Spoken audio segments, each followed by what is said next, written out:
This is the Detroit Sports Podcast Network.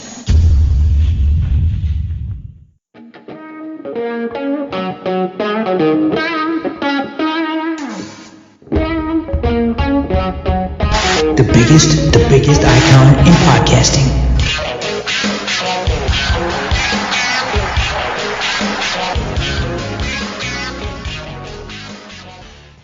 Welcome, everybody, to another edition of the DocNJock Wrestling Podcast. I'm your host, Adam the Jock Straczynski.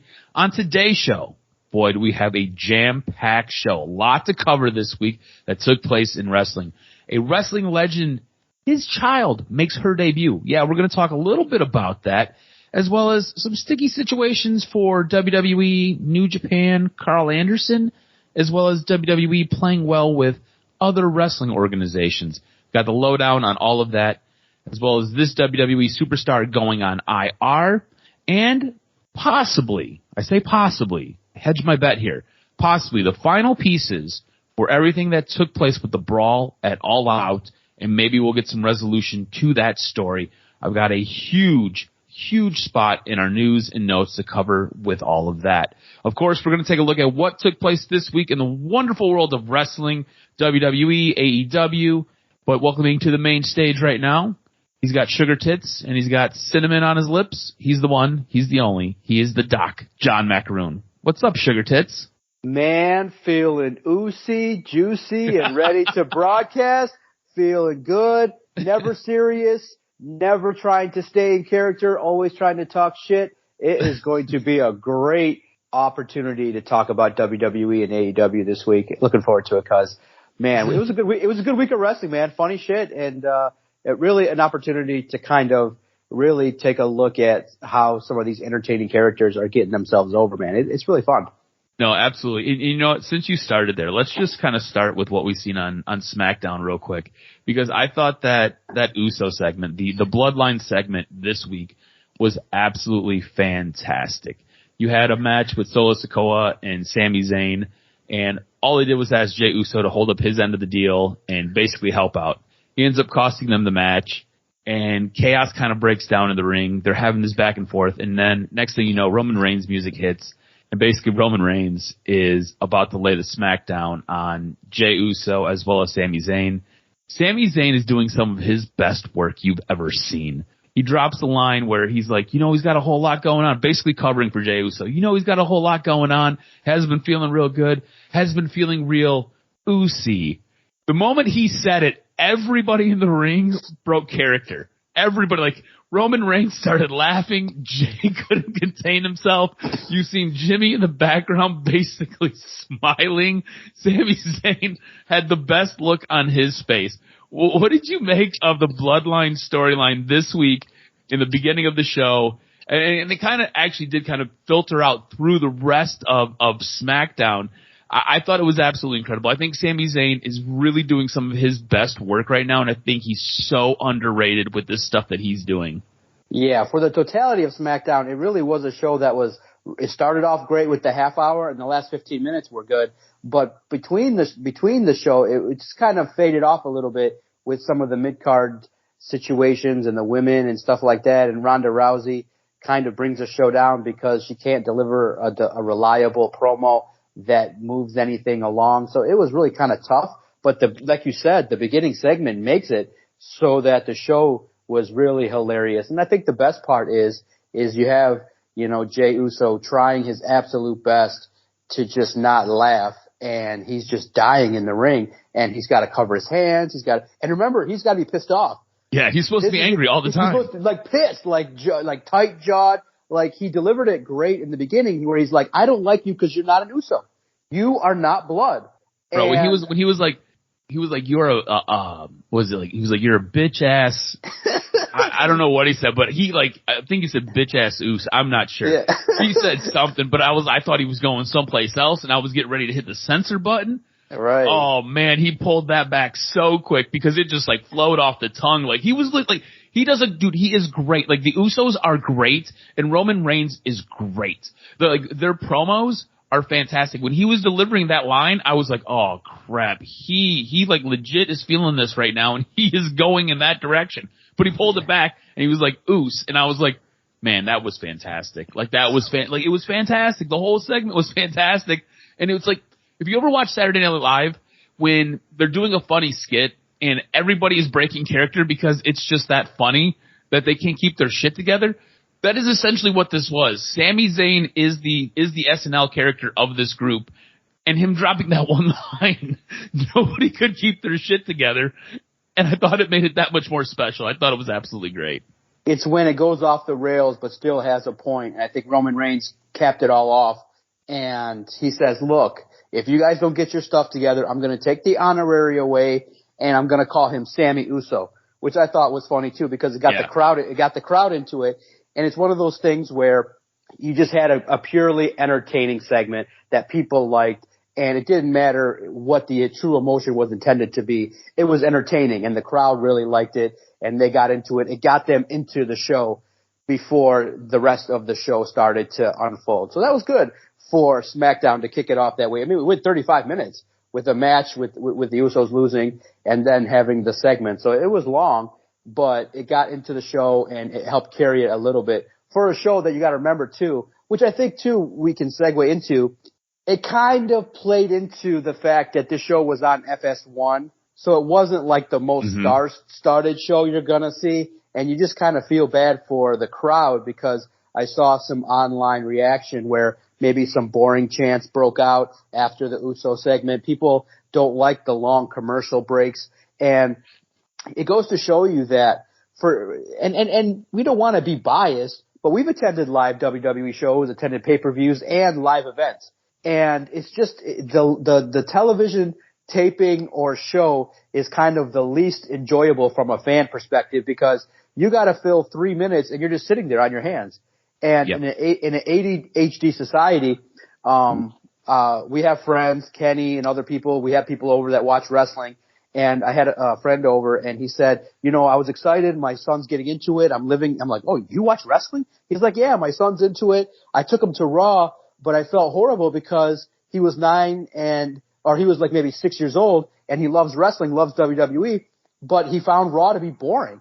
And I said, I know it's really tough. You got to take him to a live event. He's like, what do you mean? And I said, it's an event where it's just match, no break, and you get a much better taste of wrestling for a fan because there's just one break in intermission. You get your drinks, your bathroom break, and then you just continue the show. Television, it's like when a Raw, you could have a segment where they have the end of the match, they go to the backstage for 4 minutes, then they have a 3 to 4 minute commercial, then they come back and do a recap, then have one entrance, and then go backstage. So you have just killed like 17 minutes with no in-ring action in the ring. So the live event, unless you're there to see, someone that you like in terms of an entrance or somebody that a match that is just crazy that you get, the television experience when you go to wrestling for some companies, maybe WWE, is just not conducive to being entertaining all the time. No, you're right. You're absolutely right. And there is a bit of a difference between a WWE live event and an AEW live event. With WWE, you're right. It is very boring when you're at your commercial breaks. AEW, you've got Justin, the ring announcer, who is ringside, and he's basically talking to you the entire time the break is going on, and he's getting you hype, and then he's counting you down, so when you come back, it's live, and there's really there's a little bit of a dip, but it doesn't bottom out. With WWE, I feel like it kind of bottoms out. There's really nothing to kind of keep you engaged during those stretches where they're doing breaks. And you're right, with WWE, it is such a scripted show and such a scripted program where it's like vignette. Then we'll cut to somebody walking to the ring. We'll cut to another vignette. Now we're going to a commercial break. Now we're coming back. We've got somebody else coming to the ring. So there's like a 10-minute, 15-minute stretch where you haven't seen any action. You're just sitting and you're just waiting. So a lot of times, you're right. A lot of times the television programming is just not enjoyable. At least not as enjoyable as, say, a live event. The live events are great. The stuff that you don't ever see on TV. On top of that, the wrestlers really do enjoy doing the live events more than they love doing the television programs, because the live events, they get to go out there and try different things. They get to do different stuff. There's really no time limit. With television, it's all on a schedule, and you can't go long. You definitely can't go short, because then you got to fill. So everything is basically meticulous right down to a T. It becomes quite hard and quite stifling when you're trying to be your creative best with television. But I think more to your point with what you said, on Friday night, it was a show for FS1. And I didn't even think about that. But you saying that, it is so true, because what we got was quite a mundane show. I don't want to say it was incredibly boring, but it just didn't have that flair. And you could see it. So Emma returns. Everybody remembers Emma. Everybody remembers Emma from her Emelina when she was trying to do that, and Vince said no and ended up getting rid of her because she didn't want to be this oversexed character. But Emma comes back. Emma was great in the ring when she was in WWE. Emma was fantastic. Emma returned to take on Ronda Rousey, and there was little to no fanfare. Now, maybe Rousey cooled that crowd off, but you would think that Emma coming out, like if me and you were sitting down, we were scripting something, and we were like, look, we got to get Rousey in this segment. So she'll come out, she'll basically turn the crowd down and kind of cool everything out. But we could bring Emma back with a surprise return, and we'll get them back up. That didn't happen. Emma came out, and I don't think anybody knew who the hell it was. Her music hit, and everybody just kind of like was looking around, like, is this somebody from NXT? What's going on? And the next thing you know, she comes out, and like, you could tell Michael Cole could basically hear the crowd, how silent it was, and he was like, if you don't remember Emma, she was, and like, he starts filling and trying to cover because there was zero fanfare, zero reaction from the crowd. And look, I don't know if it was because maybe the WWE crowd forgot about her, or maybe they were just that flat, and maybe that show was that low. But I'm not sure. I mean, what do you make of her return and it not really getting over? It really felt like it went over like a wet fart in church. Yeah, and you got to remember, guys, that even though AEW draws and is a popular company, they only draw 1 million viewers, and those are basically hardcore wrestling fans. So not everybody, and that's why we do certain segments with Impact and certain talks about New Japan, because it's not widely covered. You don't get super coverage of New Japan and broad coverage of Impact. So we bring it up here and there here on the show when we get an opportunity to watch it. But you're absolutely right. And it stinks because for me, what it makes me think is, you know, when you go back, and part of my love of wrestling is not just the in-ring product and on television. I love watching the behind-the-scenes stuff on Peacock, podcasts, more like, hey, this is what I did. And it harkens back to me when AJ Styles came out to the Royal Rumble, in his pre-interview when he was talking or following, recapping what happened, he said, man, my biggest fear was, you know, I'm coming out number 3. My biggest fear was nobody knew who I was. But bottom line, he came out in his hometown. People knew who AJ Styles was, and there was rumors. There was speculation that maybe AJ Styles could, because of his contract, you know, people that are digging sometimes look at people's contracts and say, hey, there's an opportunity, maybe this could happen. So there's really true surprises that happen. But this situation was a surprise, but nobody knew who Emma was for real. So that is disheartening probably for her, but it should be used as a challenge to say, hey, I need to get myself over. I got my opportunity. She still gets a check, but unfortunately for her debut, you maybe wanted to pipe in some crowd noise or something, because it did come off as a dead crowd, which made it go, ooh, cringeworthy. Yeah, I mean, watching it was tough. Watching it was difficult because I was like, man, I really did feel bad for her. But this is what I think WWE is doing with basically their weekly programming and kind of a little bit under Triple H, right? And this is kind of what we're seeing. I think they're playing a little bit of a dangerous game here, because I don't know if their program is as enjoyable unless there's that special appearance, unless there's that special return. I think what we've gotten from Triple H with him at creative, with him writing and him doing what he's been doing, I think it's been largely embraced by the WWE fan base. I think it's been largely embraced by the wrestling fan. I think it's actually been great. I think the programming that we've gotten at WWE has been absolutely great. And I really go back to, I think it was those first 4 episodes when he took over. They were fantastic. We hadn't had any returns yet. It was just him writing good stories. I feel like a lot of what we've gotten recently has been okay storyline, but what it really is you're getting a returning act. You're getting somebody who used to be in NXT being brought back. You're getting a old wrestler who used to be in WWE, and they're being brought back. And they're being put back either into their old gimmick or a new gimmick, and that is what is really driving and carrying these shows. And I think that's dangerous.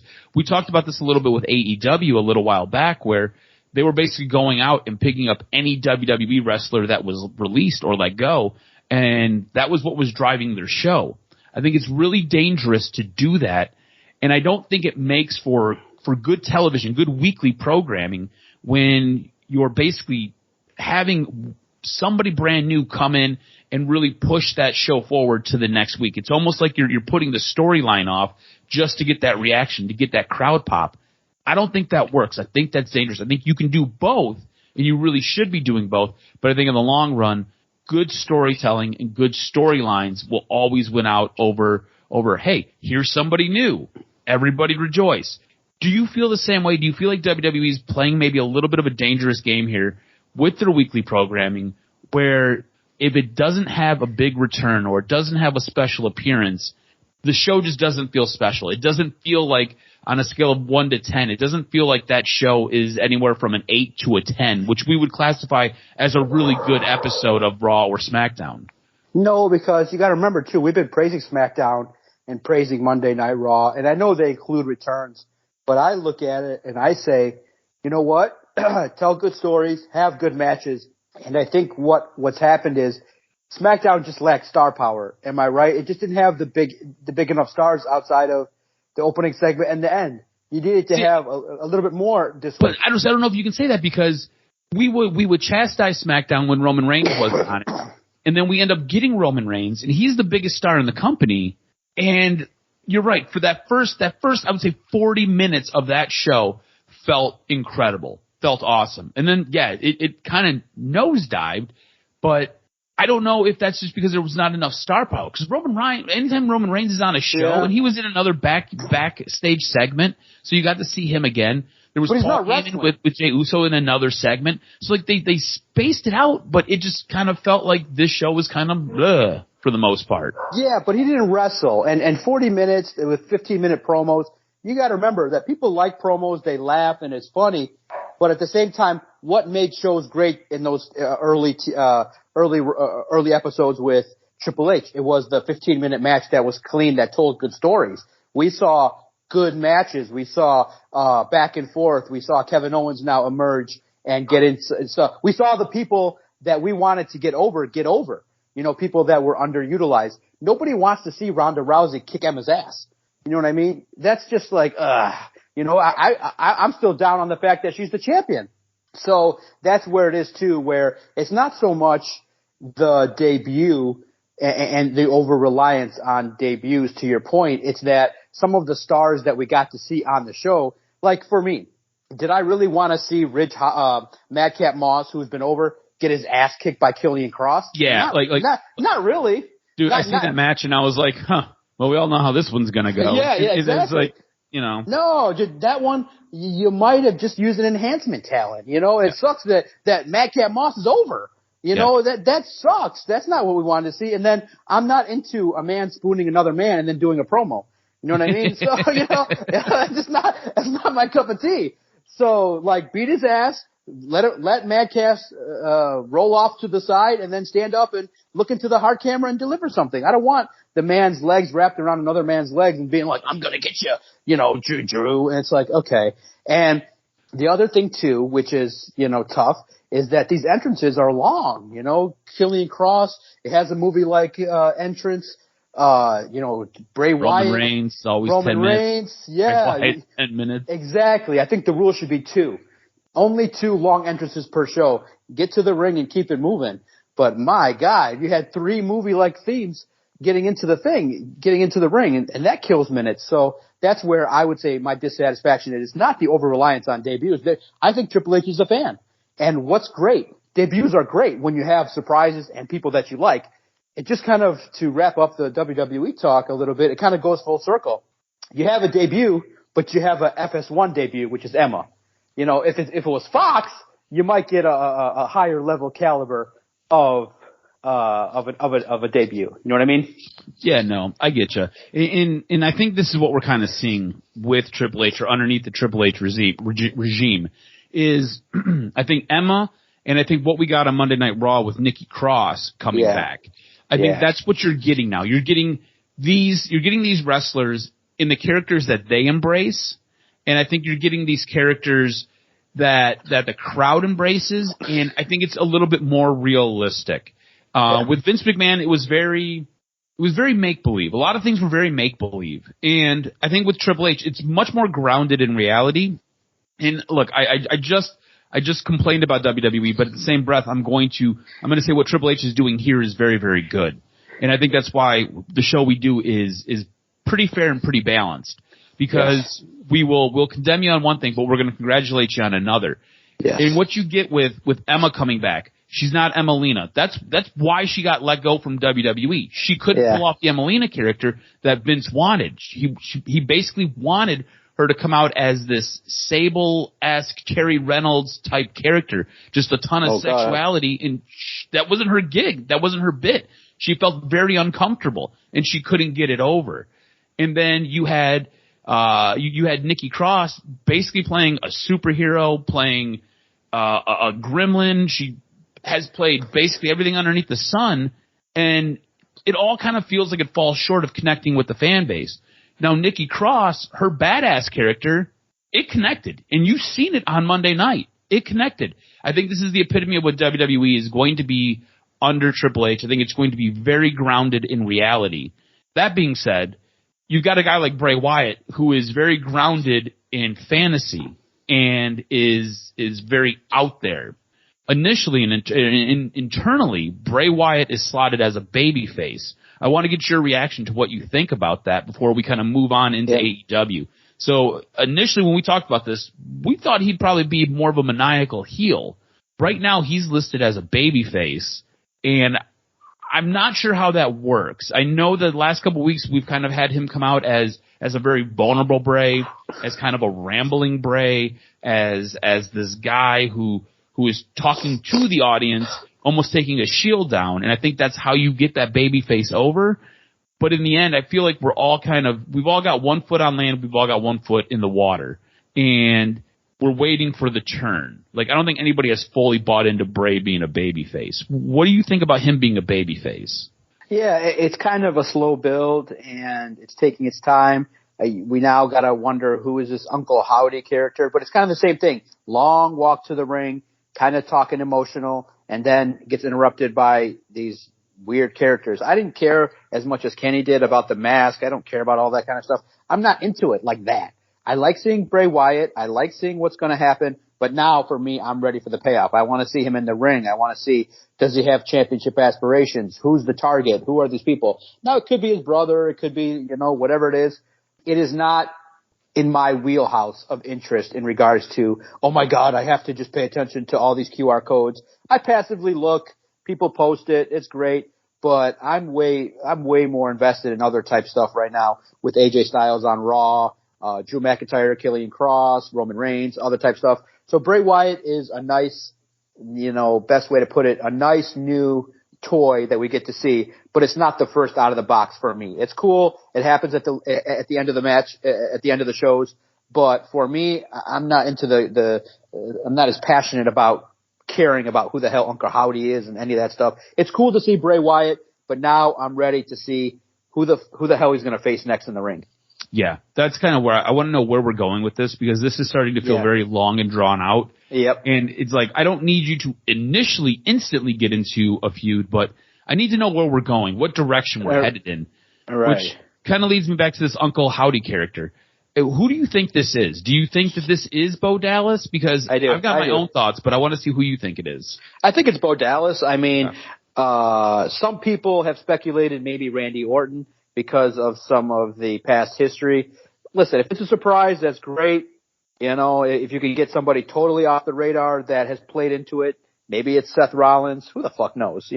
I don't know who this character could be, but let's just get on with it, and let's get into some, probably it looks like maybe a Survivor Series debut match. We'll see, or maybe a Survivor Series reveal of Uncle Howdy. Whatever it is, let's keep this moving so you can keep my interest. Yeah, for sure. If this goes on too much longer, it almost feels like it's going to run out of steam. I happen to think that Uncle Howdy is another fractured segment of Bray Wyatt's psyche. I think it's Bray Wyatt basically talking to Bray Wyatt. Yeah, could be. You never see them in the same place. One's always on a vignette and one's always in the ring. So I think it's part of his other self basically talking to him. Dude portrays a character who's got multiple personalities, so it would not surprise me. Correct. Let's jump into AEW. I think a little bit of a shorter segment here on AEW. I thought Dynamite and I thought Rampage were both okay. I really felt like Dynamite was carried by two things, and we're going to talk about both of those. With Dynamite, we got an elite vignette. Basically, you had clips from a lot of really memorable moments in AEW where the elite, Kenny Omega and the Young Bucks, were basically crowned kings of this company. And what they would do is they would have the images of them basically burn up like you had film that was set on fire, and they would be evaporated from anything that have to do with AEW. This is kind of playing into them being removed from AEW because of everything that took place at All Out. And voicing over it, I believe it was Hangman Page who initially started it, and then you had some stuff getting kind of worked in where I thought it was from their initial press conference when AEW was making the announcement that they were becoming a full-fledged company and that they were going with TNT and TBS. So that's my take on it. That's kind of what I remember from it. I thought it was done very good. I thought it was a really great promo. I think this is setting up for their return, obviously. It's going to be interesting to see what they do when they come back. I wonder if Hangman Page gets worked back into it and the elite come back together. What did you make of this vignette? Did you enjoy this? Did you think it kind of fell flat? I didn't think it fell flat. It was interesting because it led to what we all like, which is further speculation. Like, what does it mean that the AEW logo, what does it mean that they're disappearing? Does it mean that they don't feel like their roles are as important? Do they feel diminished? Do they feel like the CM Punk situation has taken the luster off of them? So maybe they're not elite anymore. So it's very much intriguing, and it was perfectly timed where it was in the show.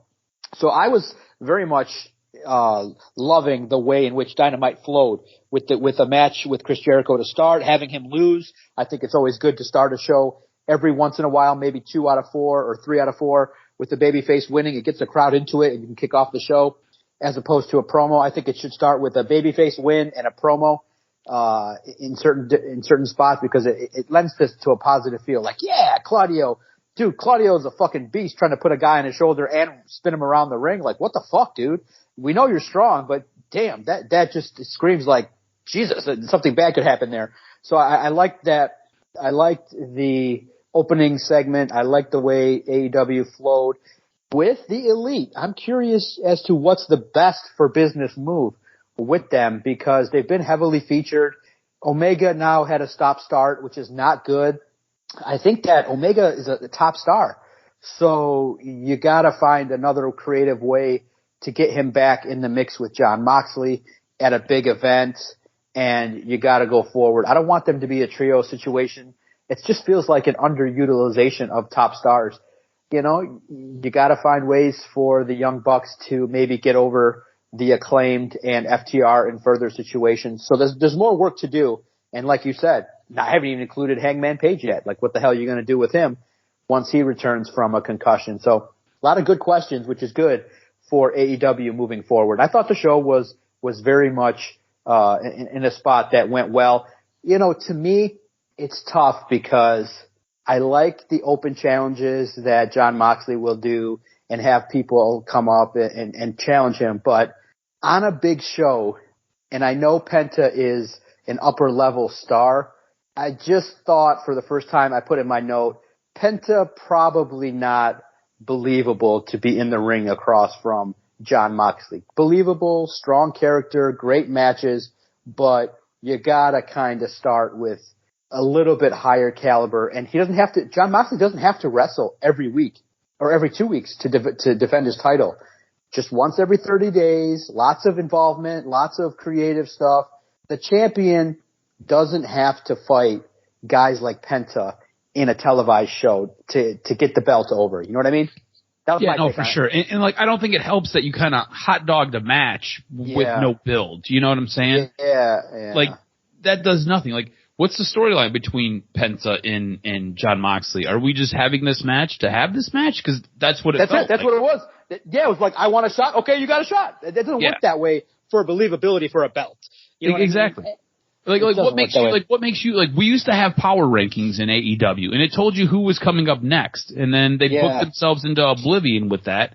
And now it's just like, you're just going to throw matches together? It didn't make sense. And there was no storyline. And you're right. You don't have to have Jon Moxley in the ring every single week. Like, you don't need that. You can just, he does a good enough job cutting a promo. He does a good enough job talking to the crowd. You don't have to do that. So there's no need. Speaking of a guy who just talks to the crowd, hasn't been in a match since he's been back, it's MJF. And MJF is doing, I think, a great job. I'm going to call it a tweener character, because it really feels like they are setting him up to go babyface. And again, this is another one of those situations where, kind of like with Bray Wyatt, where I feel like we have 1 foot on land, 1 foot in sea, because everything he's saying is very babyface. But I think we're all waiting for the turn.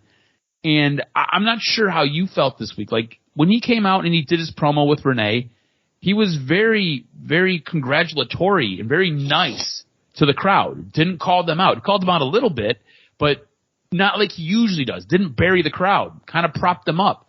And he had a nice interaction with the crowd where he did his whole little catchphrase for mid. And you end up fast-forwarding to the end of the program, and you've got Jon Moxley getting beat up by the Firm, which is the one thing he told Stokely Hathaway not to do. Do not interfere with Jon Moxley. I want him at 100%. And the Firm's out there whipping Jon Moxley's ass. And MJF comes running down to help make the save, only to get powerbombed through a table by William Morrissey. It screams as though they are painting him as a babyface. Do you think MJF is going full babyface, or do you think there's more to this story? Yeah, this one's tough, because you can make really good arguments for both sides. You know, both characters being popular. Look, I just think that they're understanding that a bad guy, MJF, is going to be over anyway. So I think that's where they're going, is just let him be the loudmouth, passionate talker and see where it takes you. Maybe not with a clear intention of babyface or heel. Let him just be the man that when he has a delivery, he just goes out there and lets it rip, and we'll see how it plays out for the rest of his run here in 2022. So we'll see how it plays out. I'm not believing yet that he's going to win the title. It doesn't have that feel yet, because you now have interjected the fact that the Firm kicked his ass. So that means I think that he's going to have a strong opportunity to win the match against Moxley. And then I think the feud that maybe you want to have is Ethan Page against Ethan Page, and MJF probably has a good chance to make some money. In that you have MJF right there, the crowd's white hot. He's about to get it 1, 2, 3, and Ethan Page pops up from behind the ring and pulls him out. And you get the crowd freaked out, and then potentially MJF wins, but by DQ. So he gets the victory over Jon Moxley, but by having outside interference by the Firm, and then you can kind of pivot for a couple months where MJF is taking on and having to deal with the ramifications of hiring people that fucked him over. That way, Jon Moxley can have feuds with more of the likes of Hangman, Kenny Omega, more high-end stars, get back to it, have a nice 6 month to 8 month run, and then maybe MJF is the guy that takes it from him, but way down the road, maybe next September or so. That's kind of how I look at it, kind of pivot a little bit, and then you can develop this new popular character with MJF. I think pivoting to the Firm is a great way to kind of move away from the disappointment of him not winning the title. Not yet. I think the first couple times that he loses will enhance it when he does win it. What about this? This is just kind of spitballing ideas. You have basically MJF get beat up this week by the Firm. Yep. And you end up the next couple weeks, I think we're still about 2-3 weeks out before Full Gear. Next couple weeks you have Jon Moxley and you have MJF teaming together against guys from the Firm. And basically it's MJF in showing Jon Moxley, like, you can trust me, I'm going to do the right thing. I'm a good guy. I'm not going to screw you over. I want you at 100%. Only for at Full Gear for him to basically pull the old switcheroo, and he goes back to being a full-blown heel and uses the diamond ring, uses the firm, and the whole thing was just a giant ruse, and all of us, it was just a big, massive setup the entire time. The greatest trick the devil ever played was making you believe that he didn't exist, right? That's what he said. So if the devil goes away and becomes a good guy, only to come back as the devil when it means the most, I think it's a little bit more of an intriguing storyline. And you can really help elevate Jon Moxley that way and really push him more as the face, because he just got the wool pulled over his eyes. He just got taken advantage of, and you can really set up MJF as a badass heel. What do you think about that storyline?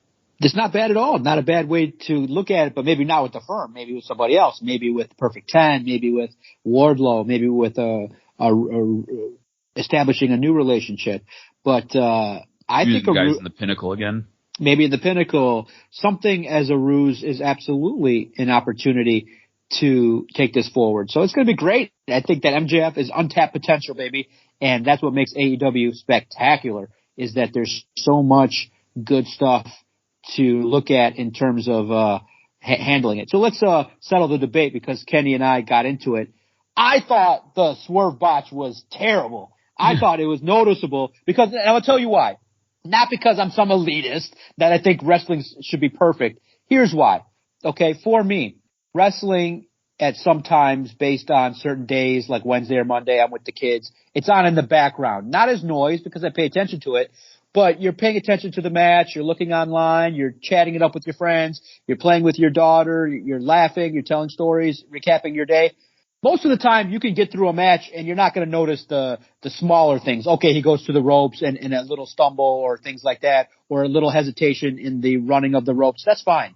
But when you're staring at the ring and the guy is on the ropes and jumps off of it and looks and lands awkwardly and it's there, it was noticeable.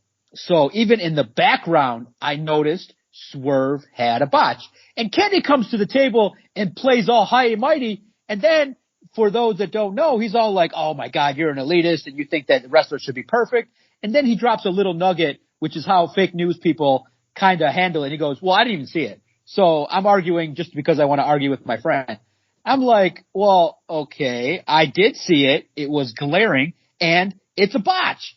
That's what a botch is. And the reason my comment was AEW has more glaring botches on a week-to-week basis than WWE. Now, I'm not saying that WWE doesn't have it. Kenny made a great point. He's like, they cut away so much that you don't see it. Okay, but you can't dismiss my initial argument and say that in AEW, in a 2-hour show, you could almost predict one spot where it's high risk, they go to the rope, they try to do something, they land awkwardly, they end up like making miscalculated decisions, and it comes off as not the best look. So all I'm saying is, I love wrestling, I still watch it. All I'm saying is, it's there. It's present. I see it. I don't like it. I wish it was a little bit cleaner, and maybe they don't need to have 13-minute matches. Maybe they need to have 8-minute matches that tell their stories, or they need to have continued development of these characters. But the more you see it, the more glaring it becomes, and it's something that's noticeable because accounts now online are highlighting it week after week. So that's all I'm saying. It's not a huge complaint. I'm not like, oh my God, AEW is botch fest.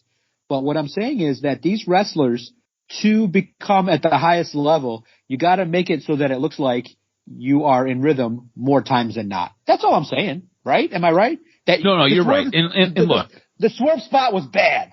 The Swerve botch was so bad that commentary had to cover for it. Yes. So a lot of times what'll happen is there will be a botch and they can kind of play it off and whatever. Yes. And commentary can just kind of roll along. It was so bad this week that commentary had to cover for it.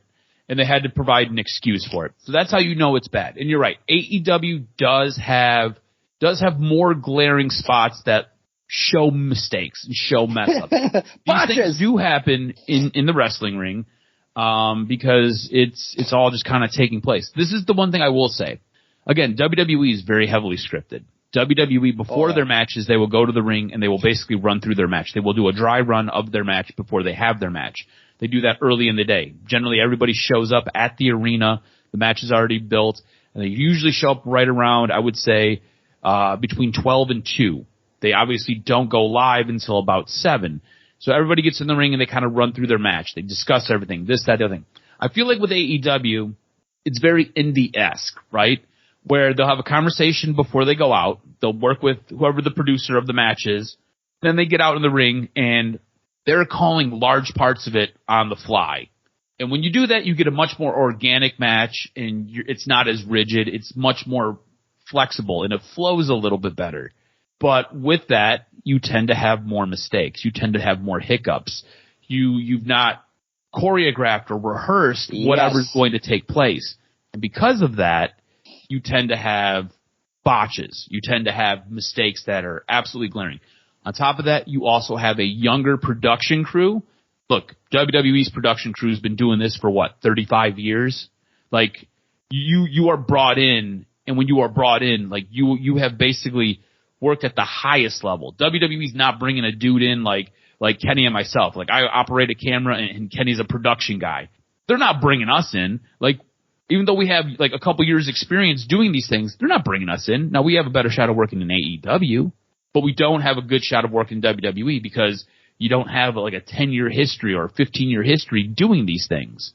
With AEW, you've been doing this for 3 years? All right, come on, cool, come on in. We'll take a chance on you. We'll see.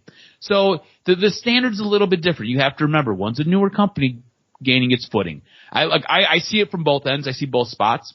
You're absolutely right. AEW has a ton of botches, and there are times where it really does zap the energy of whatever that match was and really kind of takes you out of it. That being said, WWE has so many cuts and so many, it's like all over the place. You sometimes get motion sickness with how they try to cover things up or how they try to work away from some things. So sometimes I don't mind the botch. I'll just, okay, cool, it happens. How do you recover from it? I'm more impressed with how they can recover from it. You know what I'm saying? Or turn it into something. Absolutely. I think the funniest ones are when they still have to sell, like, I think, Rusev's lady, when she tried to kick and she totally missed the girl and the girl still had to fall down. Bro. Those are the best. Those are the best where the person still has to sell when they never got contacted. Those are the funniest, I think, out there when you look at it. And there's been some bad ones out there. You can go look, but it is a little bit of an insult when you tell a wrestler that they did a botch because it is hard. There are two characters in motion, but you still got to look at it. I think that's why it's a high compliment. I'm not looking at Swerve. I'm looking at, I want to give credit more to the likes of a Bret Hart who made his shit look effortless week after week, knowing that this kind of shit could happen. So that's what I'm saying is give credit to those that make it look good and don't have all these botches. I mean, look, here's a prime example. So on SmackDown on Friday night, you had B-Fab kick Zelina Vega. And she was supposed to kick her in the stomach or kick her in the chest. She totally missed, and it looked like she maybe kicked her in the thigh. And Zelina Vega had to sell that, like, oh, I took it in the stomach. Like, everybody could see that it wasn't even close to hitting you where it was supposed to. So, I mean, like, these things do happen. You just, wrestling is a sport. I use sport generously where we just suspend disbelief. Now, you brought up Swerve, and we had this segment on Rampage, and Swerve ends up kidnapping Billy Gunn, and it appears as though he breaks Billy Gunn's fingers. So Swerve at this point has now gone full-blown heel. Like, he is a bad guy. While this is taking place, Keith Lee just finished up a match, and you have the Acclaim in the ring talking to Keith Lee, asking where Billy Gunn is at. This vignette plays, and it is a thing where Keith Lee is completely dumbfounded, and he's like, what just happened? Like, how did my tag team partner go on and kidnap a man and then severely hurt him? How did this take place? The Acclaim are rushing to Billy Gunn's safety. How do you see this play out? Is this the thing that breaks up Keith Lee and Swerve? Or does this go a different direction? I think it could. I think it's needed. Keith Lee is much more, I think, better utilized as an individual character. Go up there and destroy Swerve and keep it moving. I think he's got to move up the ranks and get into the TNT picture, get into the North American picture. He needs to have individual gold. The man's a big man. He doesn't deserve to be in a tag team. I think the best way is to have Keith Lee just get pissed off with the antics, powerbomb Swerve, and keep it moving. See, I think this could go a little bit of a different direction. As we're just kind of talking about it, I think Keith Lee could go full-blown heel, too. Yeah, maybe. You think about it. Keith Lee, everywhere he's been, he's essentially been a good guy. He's been a face. Heels tend to have more fun. Swerve is a really good heel. He's just cocky and arrogant enough to make you dislike him, and he's good enough in the ring where you can't really say too much about him. This could be a really good, I almost want to say like a learning experience. This could be a good way to help Keith Lee really try out a new character of his and really see kind of where it goes. Either way, it's going to be interesting. I thought that was, it was, and pun intended, I thought it was a nice swerve in the middle of Rampage. What was your show of the week this week?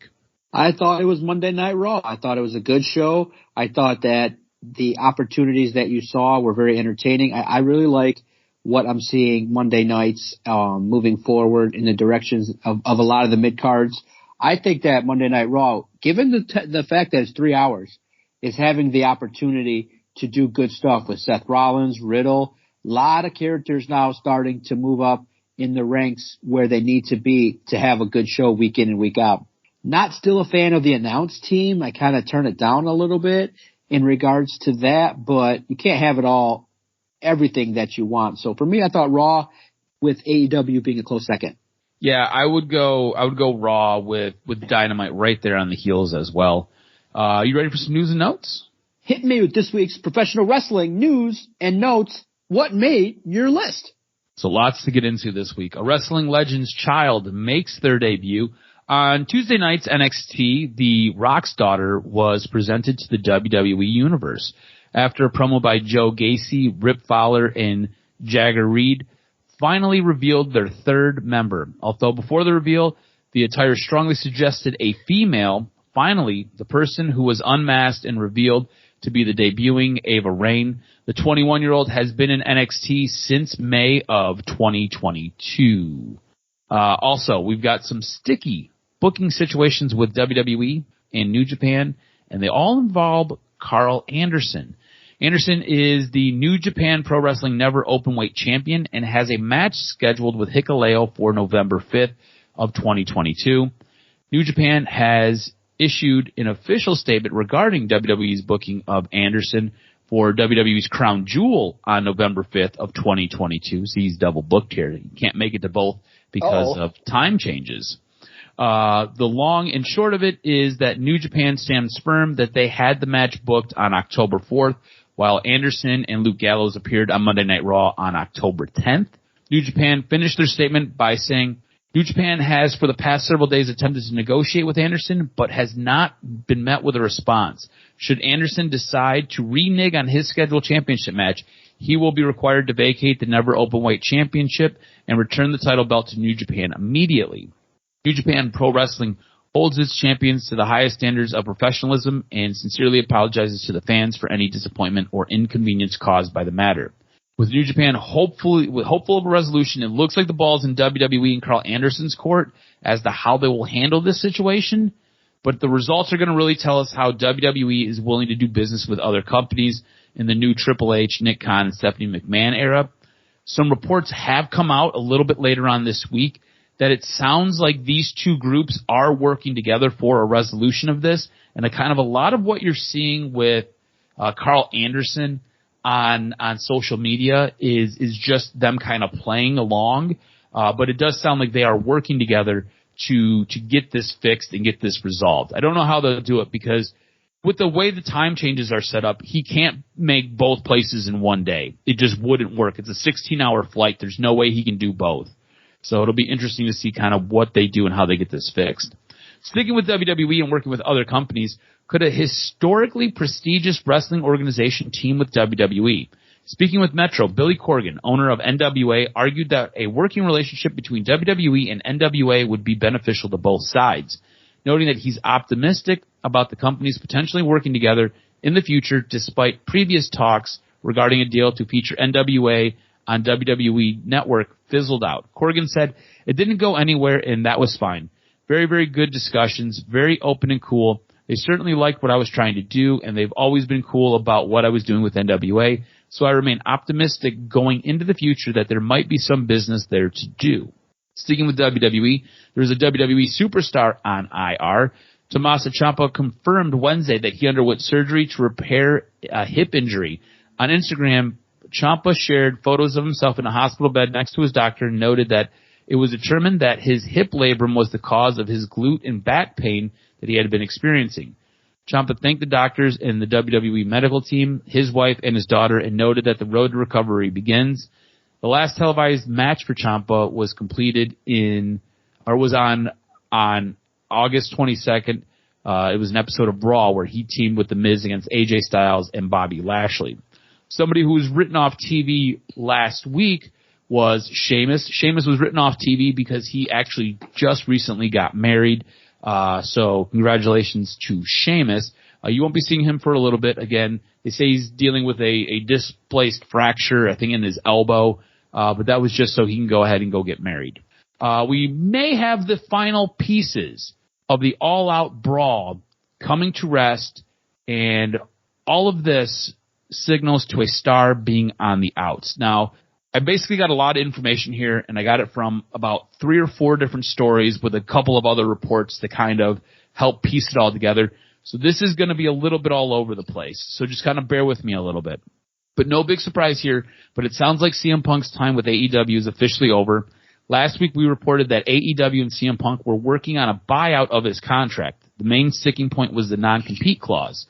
Even if it didn't go through, it sounds like no one in the company is willing to work with CM Punk again. Writing in the latest Wrestling Observer newsletter, Dave Meltzer noted Punk has effectively been voted out of AEW by his colleagues. A few names mentioned that Chris Jericho being the name mentioned the most, but that many, if not most, of the key top guys were saying that they wouldn't work with him again. Another report said, according to numerous sources, Jericho even told Punk that he was a cancer to the locker room and a detriment to the company. Meltzer ended up continuing. One star noted, Punk won't be back. His value on screen isn't 1% worth the hassle and black cloud he causes backstage. Another top star noted that the team has decided that he's out, and regardless of some being willing to work with him, the collective decided that he was voted off of the island. Meltzer also wrote that the initial plan for Punk was to feud with MJF and rekindle that. This would be the feud that took place after beating Jon Moxley at the All Out pay-per-view. With all of the press and pub of the fallout from the brawl out on All Out, rumors started to swirl that Punk may go to WWE, since he's such a big draw. Hence the sticking point with the buyout. However, Meltzer also wrote, as for other updates, as of the last word we have, there has been no communication between WWE with either Punk or Steel as of several days ago. Legally, they still couldn't contact Punk since he's still under contract to AEW. There's no indication one way or another of Paul Levesque or Nick Khan's feelings on this matter, as it's very tricky for obvious reasons. Other reports have basically backed this up, saying that Triple H has zero interest of working with CM Punk, or zero interest in CM Punk, bringing him to screen, or working with Phil Brooks. That's obviously CM Punk's real name. So you have to also remember, CM Punk and Triple H have a very strained relationship. This goes back to the time when CM Punk worked in WWE. This goes back to the time where CM Punk had a conversation with Vince McMahon and Triple H was in the room. Triple H tried to basically play the middleman, and CM Punk being a whiny little bitch, ended up getting in Triple H's face about some stuff. On top of all of that, when CM Punk was released from the company, Triple H was kind of the guy who handled a lot of it, and was kind of the guy who basically sent him a letter on his wedding day, like, hey, go fuck off. You're gone from the company.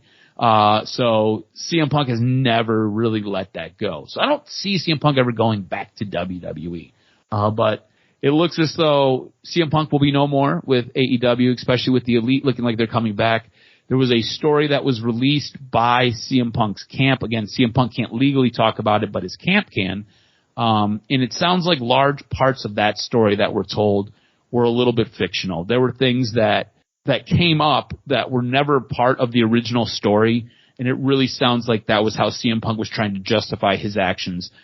Basically, in this report, CM Punk was the guy who threw first. CM Punk claims that the door got kicked in by the Young Bucks. Young Bucks basically pushed the door open and were like, hey man, what the hell is your problem? And CM Punk ends up swinging on a dude. So there was a lot of false narratives coming out of the Punk camp is what it sounds like. And we probably won't ever see this report, but as time goes on, we'll get more and more, and we'll get more bits and pieces of all of this. One day I expect to see it on a Vice Real Stories of Wrestling, or the behind the scenes stories of wrestling, Dark Side of the Ring, or whatever the hell it's called. But that's going to do it for this week's news and notes. Make sure you follow Adam on Twitter at AdamRSTROZ. Follow the network at Detroit Podcast. Man, lots of good wrestling content all over the internet, including the Detroit Sports Podcast Network. If you've agreed or disagreed with anything that you heard today, hit us up. Make sure that you let us know what you think on the world of AEW, WWE, MJF, the top characters, what you think of Ronda Rousey. We're always interested in listening to your perspective. Anywhere you listen to your favorite podcast, type in Detroit Sports Podcast, and our content will find you. Just that simple. I look forward to next week's broadcast, where we break down the world of wrestling on the DocNJock Wrestling Podcast. Stay